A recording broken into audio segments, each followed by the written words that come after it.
Welcome to Backstage with Becca with special guest, Jordan Tyson.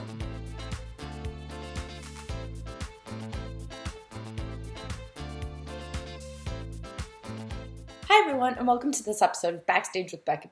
On this episode, this East Coast native who absolutely adores performing in front of live audiences has been seen on stage in roles such as Betsy in Big River, Ariel in The Little Mermaid, and Cosette in Lempicka.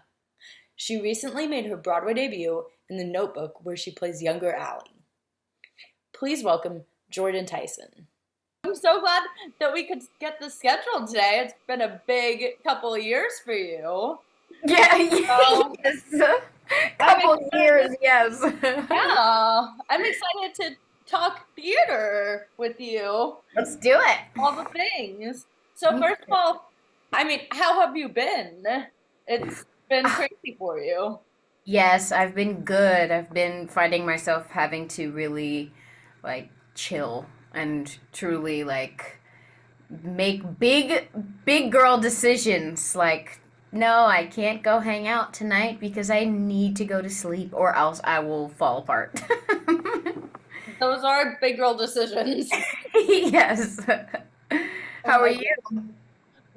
Very good, very good. I definitely struggle with those decisions, so good for you, honestly. Yeah. It's like I feel like a kid with candy or something, or like something's in the window and I'm like, but everybody else is partying and everybody else is going to dinner or anything, insert anything fun. But it's like I need to not. But it's like also you're kind of like, I read the bio on your website and I think that you're out there living your dreams based on I am. Yes. There's fun in everything else I do too, but it's like rest is required to do those things. Yes, absolutely. And it's like sometimes you have to tell your body that you need rest because you want to feel the adrenaline. Exactly. So, have you always known that you wanted to be a theater performer? And when was the moment that you kind of realized that it was a career path that you could go after? The second part of that question sort of made me think of this moment in high school. I was in 11th grade, and I remember I had and have a very close relationship with my chorus teacher, who was also our school's music director for all the choirs and also for the musicals. So I started doing musicals in 9th grade, and over the years I was like, okay, I really love this. And so 11th grade comes around and I'm talking with him and I go, well, what are my options? What could I go to school for? Because I was like a big choral nerd. I had a lot of music experience. I'm a great sight singer. I got into national and all Eastern choirs and stuff. And he goes, well, you could be a music teacher. And immediately I had this visceral reaction of like, absolutely not. Absolutely not. And I didn't know why. It wasn't like it's a bad thing. Music teachers changed my life. But I was like, no, I can't. No. There has to be something else. And so then we started talking about musical theater programs. And I think he was a little nervous just because, I came from a small town. Not a lot of people. I was the only one in my school taking that route, Oh, yes. So you're like the person that they're gonna plaster up on all the walls. They already have, okay? My school came to see The Notebook last week. All my teachers have come. Some of them have come twice. So cute. Yes. So I just remember that visceral, I cannot be a music teacher. There has to be something else. And then opening up the door to maybe auditioning, and then we started preparing for college auditions, and that's when I was like, okay, I'm gonna try this. I don't know what the hell else I would do. So I'm curious because you grew up on the East Coast. Mm-hmm. Did you get to see a lot of theater and Broadway growing up? Did you get to travel to like see Um, shows? well, when I was so my childhood was split straight down the middle, basically. I did all of my elementary schooling in Baltimore, Maryland. And then Ooh. I did all middle school and high school and beyond back in New York. So both of those places are culturally rich. Baltimore is fabulous and full of talent. But I've been singing since forever, just on my own. But I mean, there was no real theater I went to see. I mean, I had I remember in after school programs, some student teachers came who were dancers. And so I remember going to the Peabody Institute to see ballet shows. I remember kindergarten seeing a performance at the art gallery. I forget what it's called. It starts with a W. The Wyman, no, something like that. So I have these memories even from a very young age of seeing things that weren't necessarily Broadway, but they were performances. But then, all half of my family is also in Long Island, and my aunt and uncle took me to see The Lion King when I was 9. Life So, changing. yes, and that was in the city, and that was my first Broadway experience, and they sat me on the aisle seat. And so I had no idea it was coming, and they go, George, look, look, look. And I go, that's like a giraffe. Like, what's happening? What is happening? Yeah, so when I came back to New York, in middle school and high school, we would take field trips all the time. I'm laughing because I went to see Les Mis, that was across the street. I went to see Pippin, that was across the street. Like all of these things, these shows that I saw as a teenager on a field trip, like I'm living across the street from them now. It's crazy. Yep. Yep. Yeah. And you're like there, like where those performers in those shows were walking around every day. Doesn't even make sense. And it does. Well, it does because you have the talent. So so Yeah. it does make sense, but like I'm sure it's like a pinch me moment It is. It really is. to go from looking at a giraffe in The Lion King or an elephant in The Lion King to be like, oh, people I'm the are giraffe. watching me. Yeah, people are watching me on stage. Yes, exactly. Yes. Exactly. And it feels so mundane in a way, because now at this point it's just like this is just what I do. So seeing the audience reactions or people at stage door, I'm just like, okay, great. I mean, we just did a show. It's fine. Like, there's no need to freak out. But I'm like, I was doing the same thing. And everyone's like weeping at stage door probably. Yes, yes, Which I'm definitely gonna get into. But so because yes. we gotta talk the We have notebook. some time. Yeah. But growing up, how do you think you became like a well-rounded performer that has gone on to be able to tackle like so much? You have so many workshops on your resume, which is very impressive because those Mm, are the beginning stages of shows. yeah. And I feel like getting into shows at those beginning stages means like someone wants you in their original cast. Yeah, I guess so. Um, I I think it's a blessing that I started theater itself, what I consider as later in my life. I didn't grow up as a 4-year-old like seeing plays and musicals and being around that kind of environment. Which sort of, I've always sort of felt on the outside of that world, of the musical world, to be honest with you, or the idea of Broadway. And in some ways that was a little painful, but in other ways I'm just like, I am endlessly flowing with ideas and adventure and curiosity, which I think lends itself to new work, and I'm grateful for whoever wants me in that room.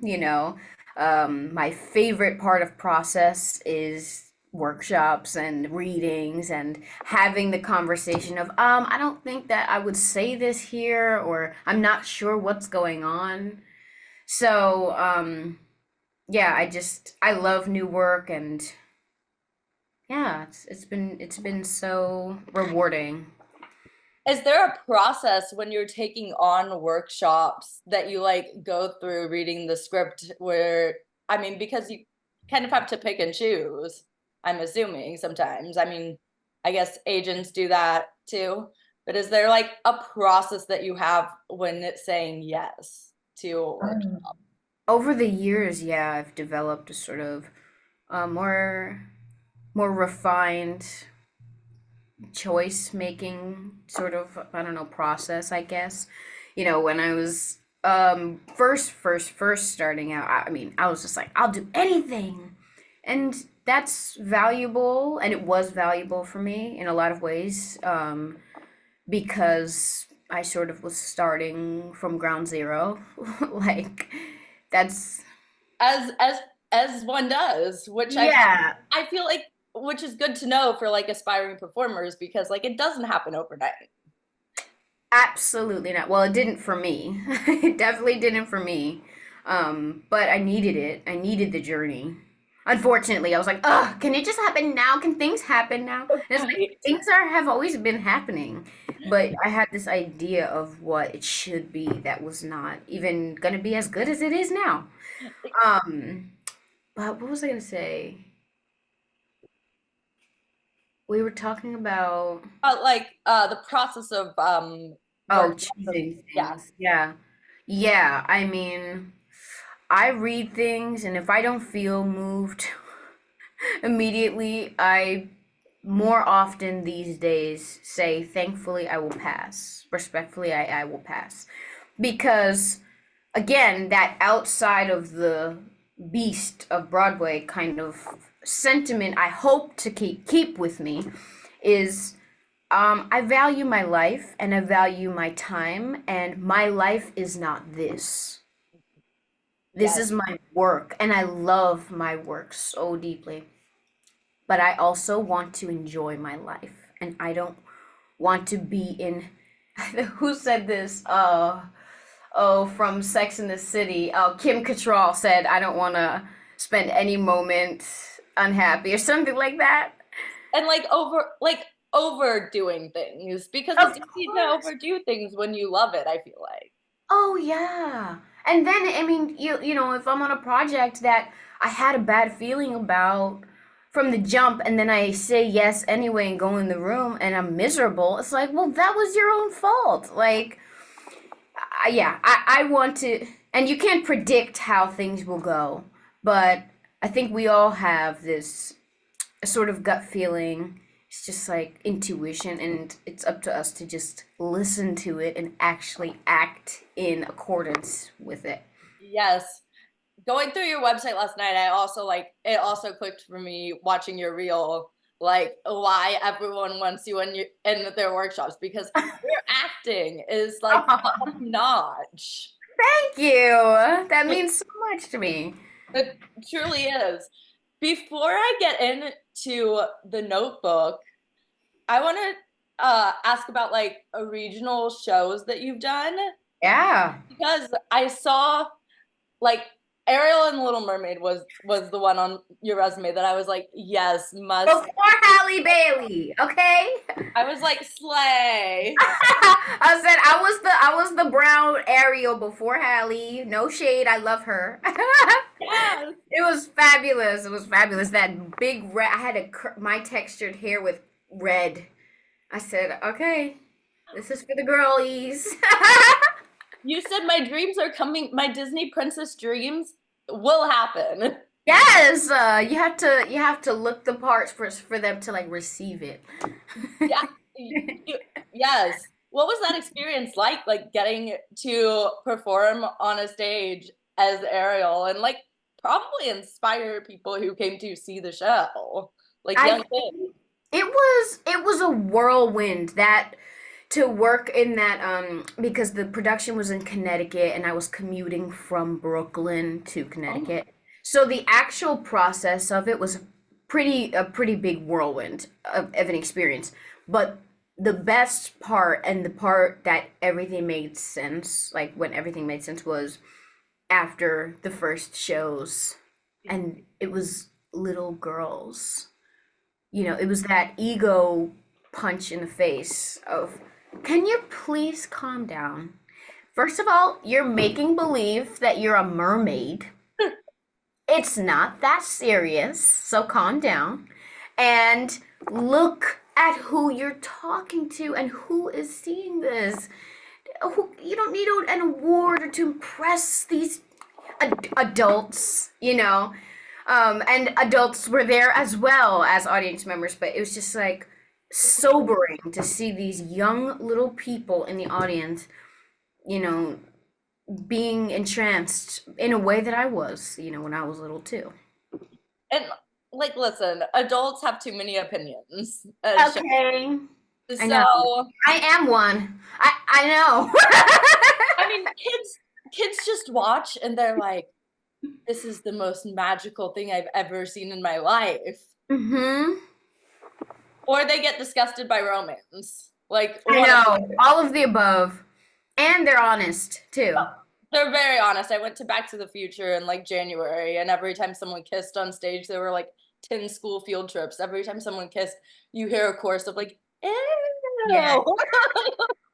Oh, cover my eyes. Gross. Get it. That's so cool. Did you have any moment during that show in particular where you were like, I'm inspiring people like while doing my job? I only when I was meeting the young people in the audience. I mean, I don't really, I don't think about that while I'm doing things, I guess. I just sort of show up for myself, and yeah, whatever happens after that is like a cherry on top, I guess. It's a reward. Yes. Yeah. So before I get into the Notebook, also going back to workshops, I saw you actually had 2 workshops that have opened on Broadway this spring on your resume. Yeah. So that's kind of impressive of itself. What was it like getting to be a part of like the beginning stages of, it's Lempicka, right? Yeah, Lempicka. Yeah. I mean, it's such a funny, I don't know, unexpected journey. Because I booked that workshop and joined the team in 2019. Before COVID. For COVID, and I will always remember this. I had a ticket to La Jolla, dated April 1st, fools to me, April 1st, 2020. Stop. That never happened. I remember being in Leduca, maybe like March 13th, March 12th, or something like that, trying on shoes for cassette, and being like, okay, well, maybe I'll see you, I'll see you in La Jolla. No, you won't. You won't see me in La Jolla until too long after. So the whole part of it was, marked by the pandemic. I mean, I think it gave the project necessary rest and time that it needed to settle in a way. But it was also the first project that I chose, that one of the first projects that I was a part of that was headed to Broadway, but also that I chose to be a part of. And it was the first time I had to make a big decision like that, because I was a part of 1776, and then that happened sort of at the same time, and I was like, I resonate with this more. I have to go this way, and it's not one is better than the other, or I can't see the future of how these are gonna go, but it's just what resonated for me at the time. So, yeah, of course, my career was like rolling big balls at that time, and then the world shut down, and I was like, of course. Well, I mean, and then you're like, it tests your patience. Yeah, but I also needed the time. I was not creating in an empowered way. I was very much seeking validation that you will not and cannot get from this business. You can be complimented as much as you want. You can get great press. You can, but I needed to have a really strong foundation of how I felt about myself before I could do what I said I wanted to do. It comes from within. Yeah. And there was so much hype. I feel like the little like break created so much hype surrounding the show too with Yes. fans. Yeah, I mean, there are Eden super fans, Amber super fans. Everybody wanted to hear them, and then everybody was like starved for connection. So it was also very special to go and do it in La Jolla when we did, because it was the first time people were choosing to gather in person again. Yep. And this, I will remember that forever. I mean, and getting to work with like such icons on shows. Was that crazy to walk into a room and be like, wow, you're like a theater legend and I get to work with you? I think so, but again, because I came to theater late, like I'm very good and very diligent about learning my theater history. I'm pretty well versed in theater history, but there's also like sometimes where I'm like, "Hi, my name's Jordan. What's your name?" And it's like, "Hi, I'm this name that's a legend." And I'm like, "Cool, great to meet you," because I don't know who you are. or or like it's kind of beautiful for me because there's no fangirl. There's no bull. I don't know Yes. if I'm allowed to curse on here. Um, I think that's wonderful. yeah, there's no like, I don't know, distraction. It's just like, great, let's get to work. Yes, you're like building like those, like, not to say if you like fangirl over something that over someone that you can't build like a meaningful connection eventually. Of course, Like yeah. right off the bat, you're It's a like, clean slate. hey, we're on the same page, we're on the same level. Hey, let's do this thing. And sometimes we're definitely not on the same level either. I'm like, of course, you're like an icon professional for decades, but yeah. I think when you're in a show with these icon professionals, you're also an icon professional yourself. There's some through line, some sort of through line, yeah. Someone saw that icon professional Yes. when they were like, you get to come in this and be a part of this room. Yeah, definitely. So when did you get involved in the Notebook? What was your like audition process like? You recently made your Broadway debut in the show, which is so exciting. Mhm. I it was 2021. Yeah, 2021 summer. And my first audition was on Zoom. I was gonna say. It was. And I think it was end of summer, maybe like September-ish almost. And so I did the Zoom audition. It was completely lagging. Like, well, I submitted a tape, then I got a Zoom call back with all the creatives in the same place, and I was across on the computer. My music was delayed, and they would say something, and it would take like 3 seconds for me to hear them.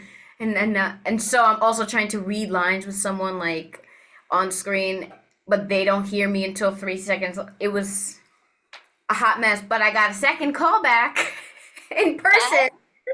And I said, that time I just said, just bring me in the room. Just get me in the room, and I'm it. It was one of the first and one of the only, no, not only, but just one of those moments where there wasn't a doubt in my mind. I was just like, this project is for me. This is it. Like, I am Allie. I mean, it's up to you guys in a way, but yeah, it's me. So But the confidence was there. I like need to portray this role. yeah, it was confidence, but it was also just like It was meant for you kind of in a way. ding, like an aha kind of. This Yeah. is just what it is. It's just the truth. That's how it felt. So I did the in-person audition, and from that I did the first workshop and then all the production stuff. Yeah. Wow. Now, were you doing two workshops at the same time, or how? Probably. I don't know. My life is a blur sometimes. I have been. I I was bopping all over the place. Always, I always am. So maybe. You're like, I think I slept walked there. Slept walked through that whole year. I don't know. Yes, working hard, like just hustling out there. Yes, exactly.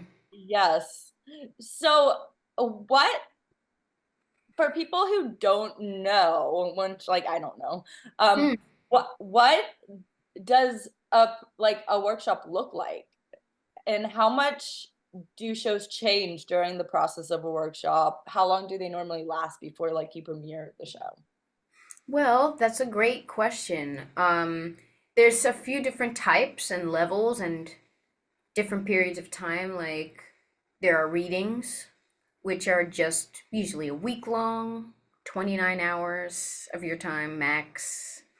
And you're reading the script out loud. And if it's a musical, you're learning the music. You can use your pages, you don't have to memorize anything typically, but you want to get well versed, and there's a little bit of table work, but it's kind of like a whirlwind. Throw it up, let's just hear it out loud. Then workshops, sometimes in my experience, have ranged from 2 to 6 weeks. Yeah, which means there are varying levels. There are some that use set pieces and put it on a stage. But the first workshop I was a part of for the Notebook didn't do that. It was 2 weeks, and we did it sort of reading style, sort of put things on its feet and play around. But even like, say, I rehearsed the scene with young Noah where we're splashing. We could rehearse it as if we're going to do it off book and on a stage, but then for the presentation at the end, we'll just stand at stands, and it's solely for the exploration of it. So all different kinds of, yeah. When was the world premiere in Chicago scheduled? And did you like go on any forums online pre this world premiere in Chicago and look at the hype going on? Oh, no, I didn't, and I had no idea that existed to this day. Oh my gosh, there was so much hype surrounding the show. I feel like some of my friends on the East Coast like went to Chicago to see it like multiple times. Oh, wow. No, I had no idea. It was originally scheduled for February 2022, but that was one of the surges of one of the variants for COVID. So we So they were postponed. like reschedule. But also, it was, oh, of course, it was devastating. I mean, the sickness itself is devastating, and to postpone things feels like the end of the world in the moment it happens. But also I was like, oh darn, I can't be in Chicago in February. Oh no, we'll go there in August instead. Okay, okay. So Okay. kind of got saved because I do not like the cold, like that kind of cold. Yeah. No, like negative degrees. Yeah, no, I'm good on that one. Well, but I feel like you get that in New York though. Not like Chicago. Not And like it's windy. And, oh, I can't. New uh York I can deal with. I've never been to Chicago, so I don't know how cold Well, it is. it's right off of a Great Lake that's shared with Canada, and they have way more snow, and it's much brisker than here. Boy. Boy. Yeah. Yeah. So So August we went. February. Yeah. Good Yes. to know. Noted. So Hmm. in August, when you all had the world premiere, what is the preparation like before a world premiere of that size? And like, how many do script changes happen during that time that you all are premiering the show and you all have opened it? Like it's not frozen yet at all. It's frozen the day that we begin performances. Okay, good. You I know, was so gonna say that'd be stressful. yeah, if we opened end of September, that's when there were no more changes. Again, same like any rehearsal period for new stuff, even for the Broadway show too. we still were making changes all throughout rehearsal, and then, a few days before opening night, no more changes. The show is what it is. Um, but yeah, I mean, the process itself was exciting because and I hadn't worked long periods of time with any of the people on the project. I had only seen them in glimpses, in a workshop or on Zoom for a bit. So it was like, oh, I'm so excited to meet my new friends, and everybody was just so aware of how lucky they were to be a part of this. And so we poured all that we could into it. It was like we just, yeah, we lived in it all day. And a big part of my prep before was while I was in La Jolla, before I went straight from La Jolla to there, and I did a lot of like dramaturgical work because I don't really find it helpful to memorize lines or something by myself. So I did all the research I could about what time period we were set in, and what it might have been like in the area that they were, by the docks and things like that, the fashions and stuff. That's my favorite kind of exploration. Oh, okay. You go like hardcore, and Of course, you're you have like, to believe what you're saying. yes, yes. I mean, again, going back to your reel, that's why your reel looks the way it does. Thank you. So, like, when you all like first step into rehearsals together, do you just get like full on chills singing songs together and like doing harmonies and all that stuff and watching like uh the ensemble come together, all that? Because I feel like that's just magic. It is magic. I actually, I still feel moved by this piece every night that I perform it, and some nights hit me even deeper and deeper. And I didn't realize how special it would be to have done Chicago and had that experience with the show already, right? I know the show inside and out in so many ways. And then in January, we spent our first week of rehearsals preparing, doing table work, learning all the music, and some of our cast members were newly, a part of the project. And so at the end of the week, we all sat down together and just said the whole play out loud, all music, all words. And I was watching some people see it for the first time.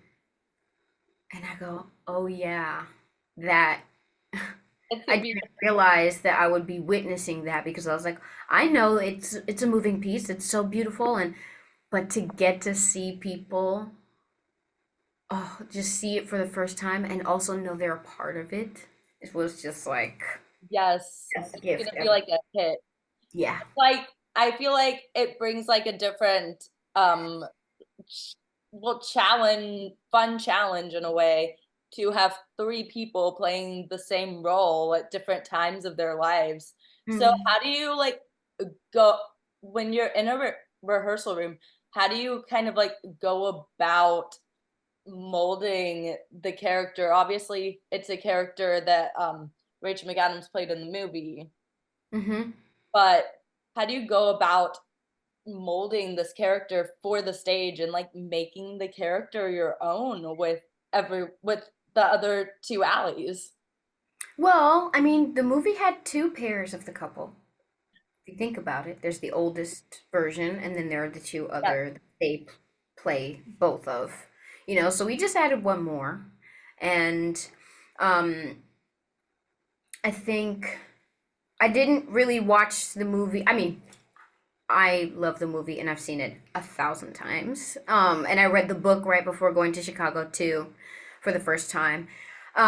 But I never referenced either of those as like, oh, let me find out how to do this or do that. Um, I just sort of stayed with Becca's words, stayed with Ingrid's words, and watched a lot. I mean, that's the key of my my, I guess, education in the theater has been to watch, when you don't have access to institutional education like I didn't have. Um, I just relied on watching these people who I was put in a room with and say, this is working. I wonder why. What can I do to get there? Or what do they understand that I don't? Like all of these things. So getting to watch Marianne Plunkett, John Beasley, rest in peace, was like the gift of a lifetime. And our whole show is about witnessing.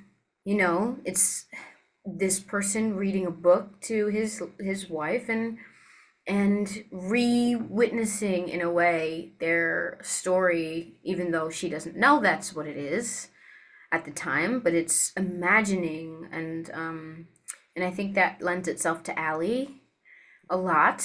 Both of them, they're artists, so yeah. Yes. Do y'all have like secret, like not secret? Do y'all have like alley meetings and stuff where you're like, this is how we're going to like uh put in like little similarities between younger and middle? They're not secret. They're the least secret thing ever because it's oh my god. Joy, I just thought of this thing. When you put your hand like this, I'm gonna do that, and when I do it in my scene, it's like we're literally all like, yes. Like, Brilliant idea today. so eager to just reflect each other. Yes. I mean, that's so cool. I feel like as an actor, like part of I not an actor myself, but like I was in like a couple little like classes growing up, and I feel like Mhm. there's exercises where you like imitate who like your partner. Right. That's that's essentially like what you all are doing in a way. Yeah. And also bringing ourselves in another way. It's so interesting. Um, it's so interesting. But yeah, there's a through line. I mean, when the book is strong, the words do it all. And we just add things onto it to say, I move in this way. And now you say, oh my gosh, they walk the same or something. But it's also like, I said something that you're going to hear again, but you don't realize it. This is just the way this person talks. Like, Yeah. it's like, And you get to bring like a 2024 version of these characters to the stage. So mhm. like I feel like part of the fun about making a book slash movie into a stage show way like years later is seeing like that evolution over the years where um so how cool is it to get to like make decisions that are like more present day? I guess like they're all flashbacks. You're in a lot of flashback scenes, but still it's more Yeah, I know. It's like my alley is in 1967, but I am an actor who lives in 2024. yeah, so it's like 20 years ago, the movie came out, which is insane. bonkers to think, yeah. Insane. But, was talk therapy in the larger social conversation? Was, the psychological kind of conversation going on then? You just couldn't have brought the perspective that we have now to that work, and that's why things are revived, right? That's why things are turned into movies from books or something, because somebody feels like they have something else to say. um but there's also the job we have as performers and the workers on these pieces to say, like, but we are setting this in this time period. So how can Like a mix. exactly, what do you want to say? I want this alley to be empowered because there were many empowered women in 1967 in a different way, in a different way, so it was cool. Yes. So when were you all told that the show was going to be transferring to Broadway? And what is the reaction when they're like, we want you to be part of the Broadway cast, by the way? Sometime in 2023, we kind of all knew it was going there, but they were looking for a house and the right place to go. And then clearly our season is packed. So, Oh, God. as there were a lot of shows, making their announcements and coming and finding their own Broadway houses. So, sometime in 2023, I think when I found out, I was thrilled and at ease in a lot of ways. I found again, a new level of that. I am at peace with myself, and I'm so just like sure of what I bring to the table, that it's an honor on both sides for me to be on the project and for this project to have me.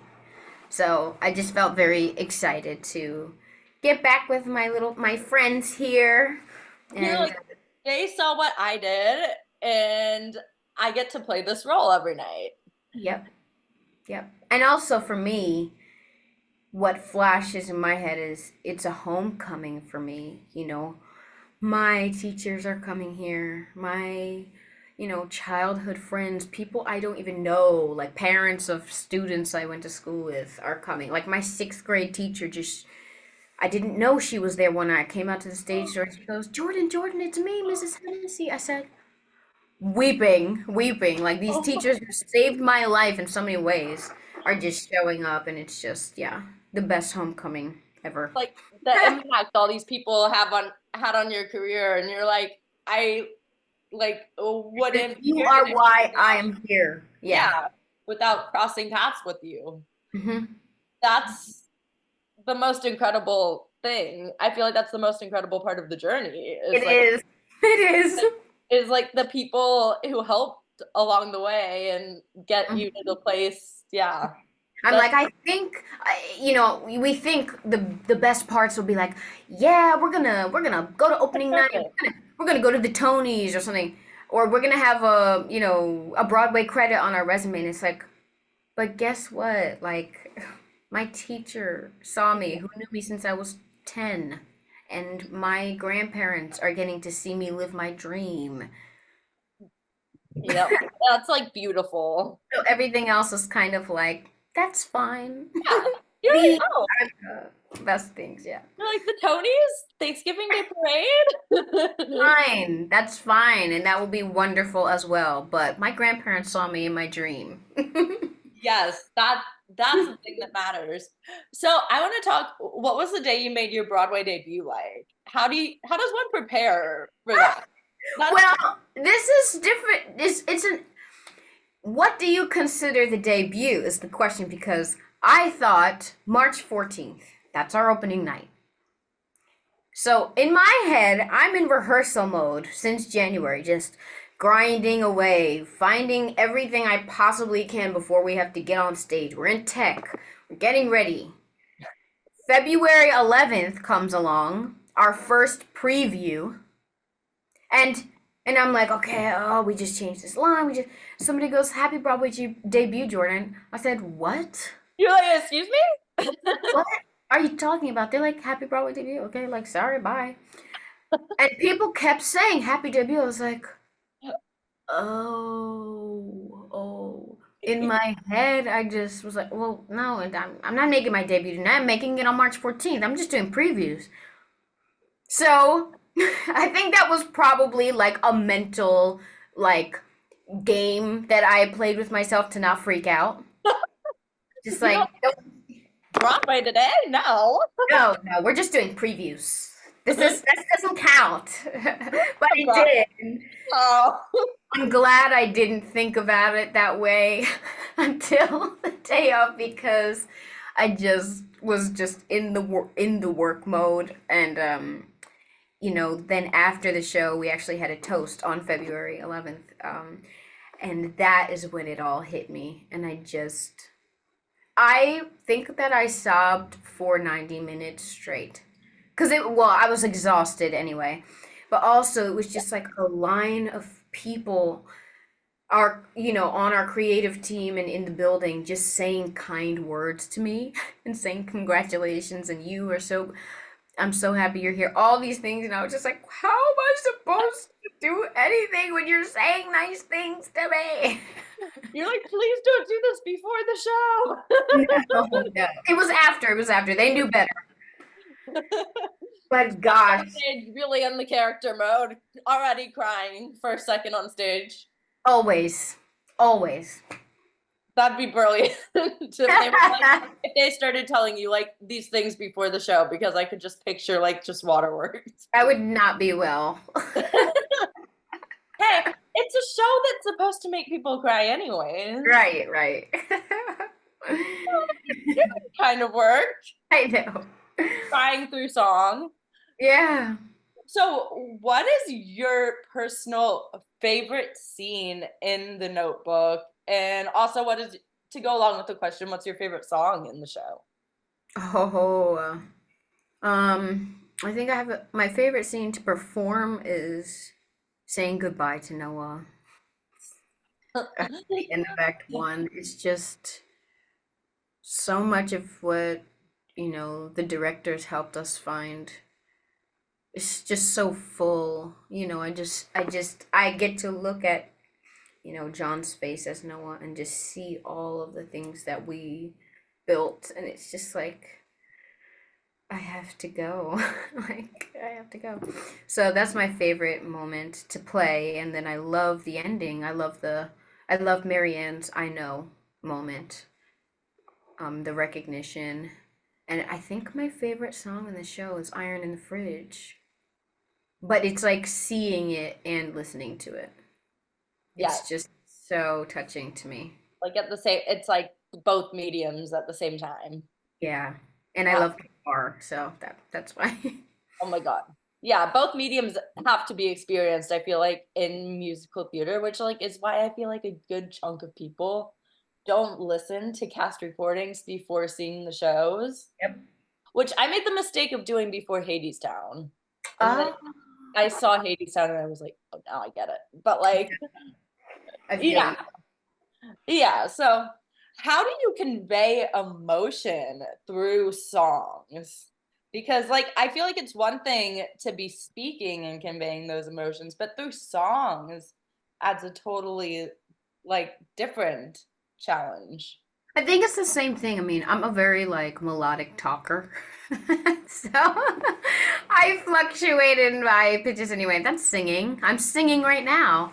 I don't know what note this is, but it's a note, It's just about, I mean, it's the same thing as if you're learning a monologue. It's finding why you're saying it, and finding the intention and leading that to try to evoke something from someone else or try to get them to respond to you in a certain way. Same thing with music, but something that I found, especially for If This Is Love, I think when I finally felt like I had unlocked it in some sort of way when the words came to me that were, this song is up here, right? Like, I mean, the orchestration is grand, sweeping kind of sound. But as the actor, it's like, oh, I can't get swept up in that. Let them do that. I am pedestrian. What am I doing right now? I am walking in between the place that I was just told I'm not allowed to do what I feel is right. I'm leaving that place, literally taking a walk to where I want to be. That's off limits too.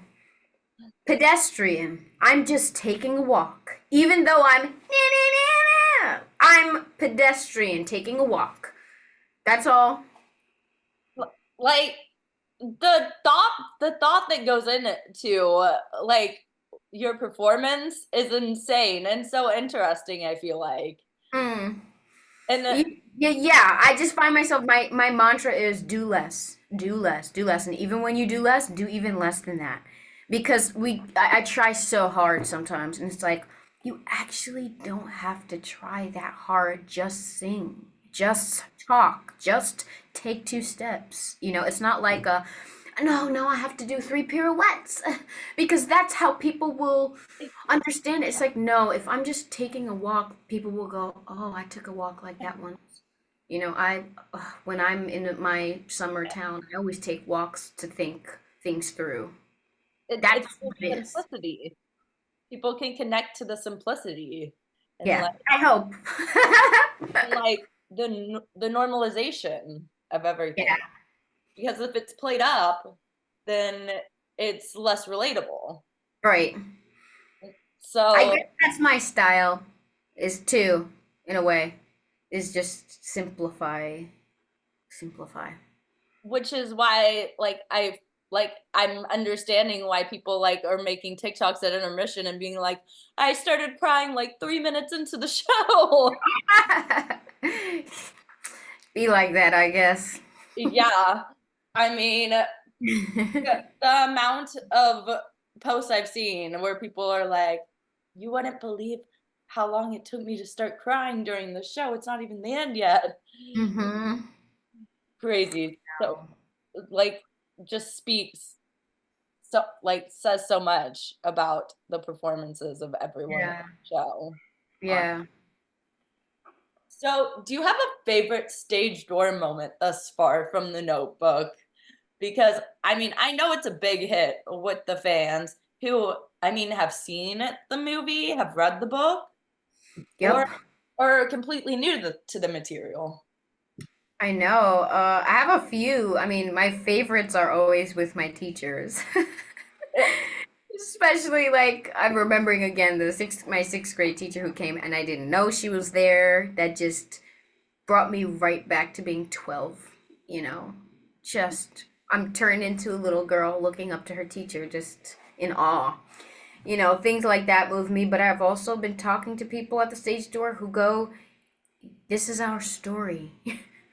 This is my wife now, and we weren't always together, and we were pulled apart for years, and we just got back together. We're about to get married, and I'm like, you've got to be kidding me. So You're like, those are pretty special. I'm like, you just gave me the gift of hope. It's very cute. you're like, please invite me to your wedding. Thank you. Right? I'll sing at your wedding. Here's my number. Here's my email. Right. You know my address. Show Call me. I'll come over to your wedding. It's fine. Exactly. Oh, is there cake? Yes, I'll be there. Like that's the important thing. Is their wedding cake?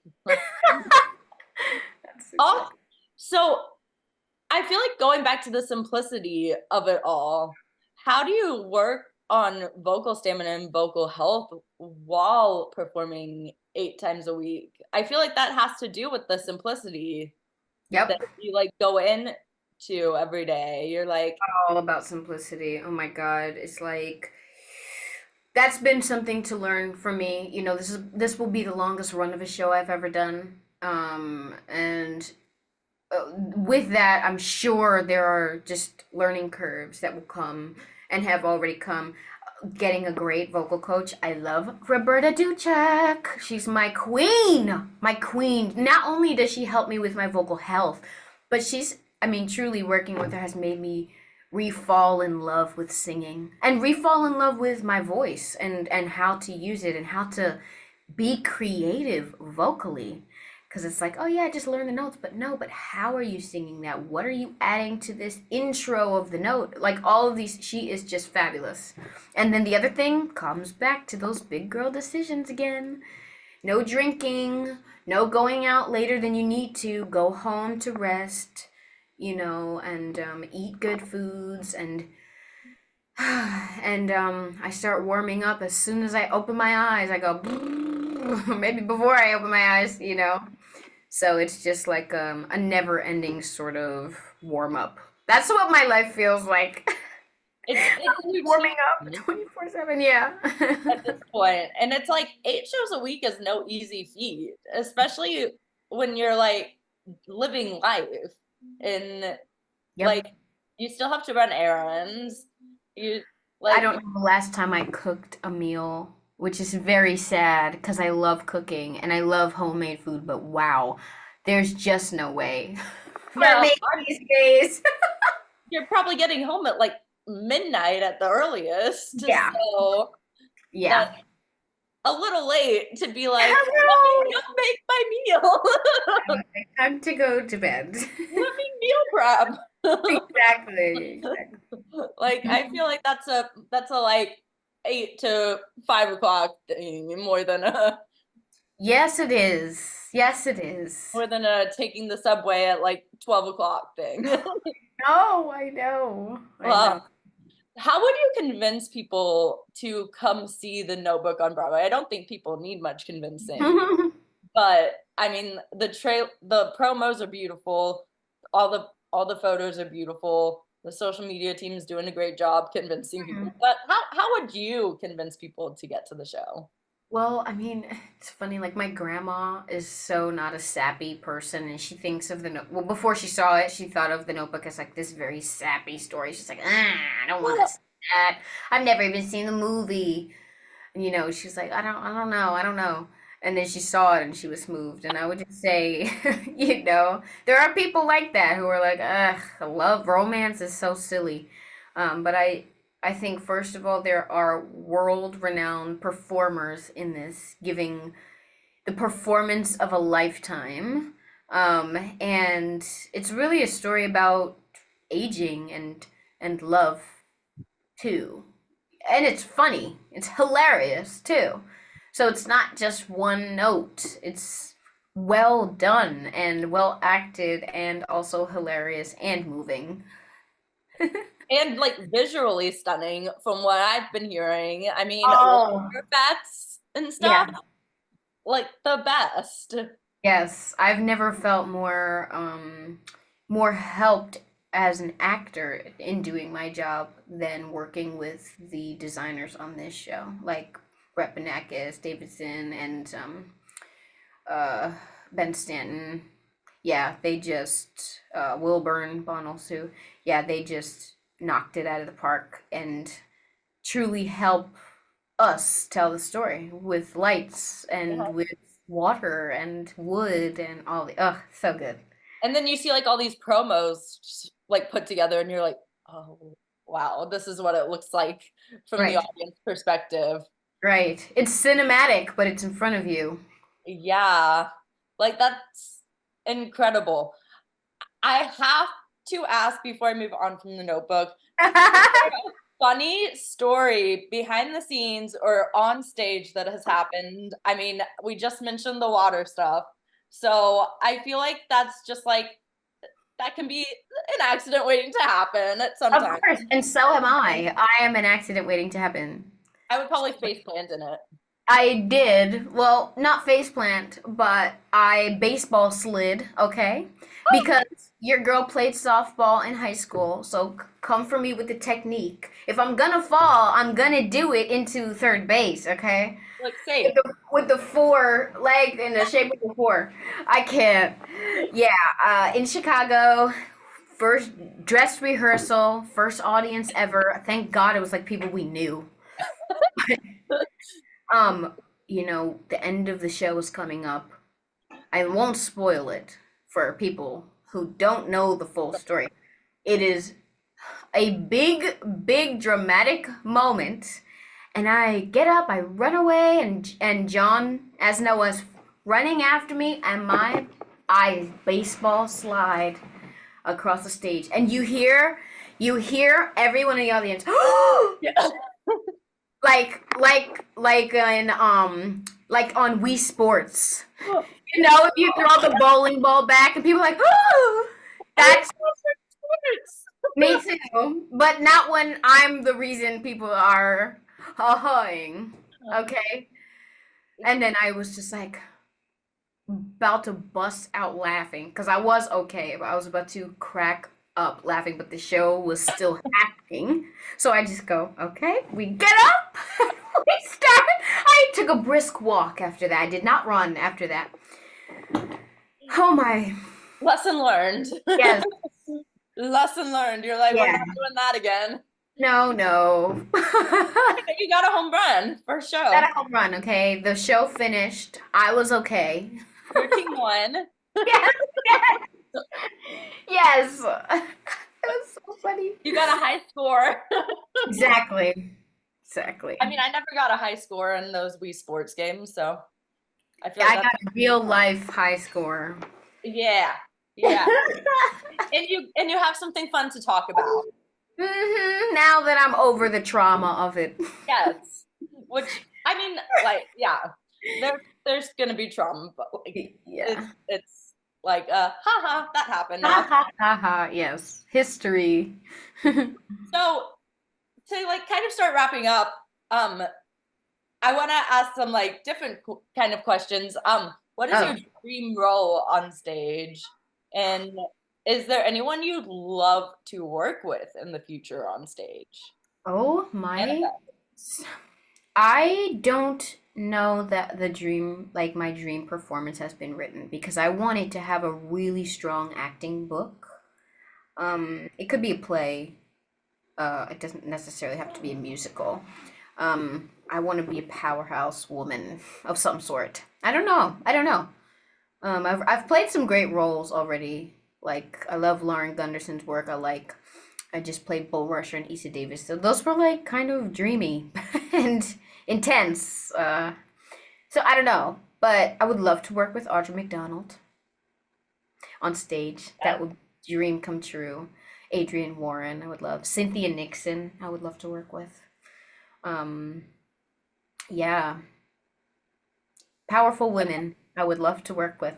My God, I grew up on that Audra McDonald Annie, the Disney version, and I was obsessed with Annie. Of course. My poor parents had to listen to those songs 800 times a week. Yes. She is just fabulous and a big inspiration to me. Yeah. Oh my goodness. Yeah. Listening to you like talk about like dream roles not being written yet and being like something powerful, I'm like, well, we're gonna see Tony Award winner Jordan Tyson on a board on a marquee one day above some theater. And it's gonna be like people coming from all over just to see Tony Award winner Jordan. Sure. If we're manifesting, maybe there's different language spoken in it too. Other Oh, languages. So maybe it's a you know bilingual. multiple languages? I know Italian, not completely fluently. Mom, But still, I see. more than I know, more than most people know Yes. different languages. I'll I'm be always with I'm always embarrassed when I get into like an Uber and like the driver is like from another country and knows other languages. It's okay. It's okay. You I got don't time. know anything. I don't I know another know. language. I just love it. Like, what? So I feel like you kind of answered the who's someone you look up to in the theater industry. What's a fun fact about yourself?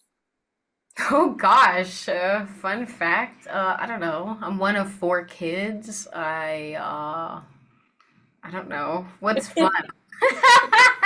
Anything that's like you think is like unique or something. That was kind of it. Well, yeah, that I speak Italian, that I have a Yeah. bunny. Oh, I have a bunny, my Puddles Baba Ganoush, I Tyson. saw that in your bio. Oh my Yeah, she's a goodness. sweetie pie. What an awesome pet. Yeah, I Do you love get to her. bring her to the theater at all or no? I wish she would eat this place. She would eat the whole thing. She's a chubby girl. Oh no. That's Oh, okay. We love her. hey, she deserves it. She Yeah, deserves she's to be curious. spoiled. Like, come on. Yeah, Yes. animals are the best and deserve everything in life. Yeah, I agree. Yes. How do you work on self-confidence in this industry? I surround myself with people who really love me, I feel like really do, and not fake love. Really, who people who really want to see me do well. key. Yeah. And you've done that because you have people coming to see you. Yes. Like, I, again, going back to that, you've yeah. definitely done that. Yeah. Yeah. And being brave too, I guess. Challenging myself to even just say hello and I don't know, do things that make me uncomfortable. Bravery's hard. Uh-huh. It's a day by day thing, I feel like. Definitely. Yeah, I'm more brave on certain days than Yeah. others. You wake up certain days and you're like, okay, this is gonna be a better day than yesterday or something. Yeah. Yeah. Or today I don't need to be seen. Other days. Yes. Yes. So before I get to the last question, where can people follow you on social media to keep up with what you're doing and like all the behind the scenes fun on Broadway? Yes. Oh my gosh. Follow me on Instagram and on TikTok at Curly Broad, CurlyBroad. I'm always doing silly stuff over there. And also my website is jordantyson.com. You can find usually more just like updates of what productions I'm in or if I'm doing a concert or something on there. Yeah. The design of your website is so cute. Oh, thanks. It's always in flux. I'm always trying different things. It's so like happy, I feel like. Yes. Actually, another actor, Taryn Scott, designed it for me. Shout out. Ooh, What's their name? Veggie. Oh, I forget their Instagram, but maybe I can get it to you so that they yes. can business. Oh, so good. So Yes. good. Yeah, I think it's vegetarian, Terran, I think is Okay. there. Okay. I'll like look it up and Yeah. yeah, and like see if it's like I'll look up like website Yeah. and put it in the description below, along with your social media handles and stuff. Hell yeah. Yes. So, do you have anything else that you want to promote that's not the Notebook related, or do you just want to tell people to come see the Notebook on Broadway? You know what? I have been wondering how to go about this. I write my own music, so I'm in production right now, writing and creating with a new partner as a director and lyric writing and all of that. So I'm in the sort of space of building my music team for my own music. So, I don't know, putting that out there for musicians and producers. I would love to just jam with people. So, Yes. invite me to your events, your concerts, people. Let me see your work. Let me dance. Essentially, what you're saying is that like there's gonna be an album at some point. Yeah. To listen to you singing on like repeat and stuff. Yeah, Absolutely. you get Absolutely. put it Also, in Spotify Wrapped and stuff. well, yeah, and also I should give this shout out. The Notebook cast album comes out this Friday, which I guess this will be in the past, April 19th. So, yeah. Ooh, that is so excited. Your voice is like gonna be immortalized forever on a cast recording. I know. It's crazy. Like that's a huge milestone. Come on. It really is. It really is. And we listened to it on Sunday and everybody, I mean musicians and the singers just sound majestic. It's phenomenal. Oh my god, I cannot wait to listen to it and probably cry. Yay. Like, I did. oh my god. Thanks for watching this episode of Backstage with Becca B. You can follow me on Twitter and Instagram at Becca B Talks TV. Or for more exclusive content from this interview and more, you can follow me on Instagram and Facebook at Backstage with Becca B. Make sure to subscribe to my channel and like this video. Or if you're listening on Apple Podcasts, go ahead and give me a 5-star rating. Thanks for tuning in, and I'll see you guys next time. Bye!